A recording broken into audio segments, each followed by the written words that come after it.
Mm. Tungod kay higugma ko niya ako nagpailalom. Siya usab nag-abusar.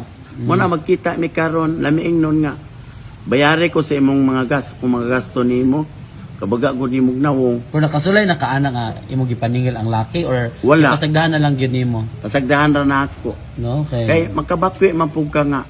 Ug ako ni lubaon mapriso ko katawan ra ko niya. Sagdahan na lang. Oo, gani. So ang imong anak nga karon lingaw na lang gyud sa kanabuhi ulay uyab. Lingaw na lang ko. Ya palitag na gyud mong uyab nimo. Anabi to dahang mga pabuang-buang duwi nagkagwapa lagi ka.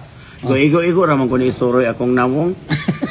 Kalamutan katawanan pero 14 ka kung sa amin sa balay may gusto ka ni gwapa. Ay naku kuwata si kwarta na pud na. Wag ko masayo. Ulam ko sa 300. You know. O pagani mi sudan. Ang ulam na ka.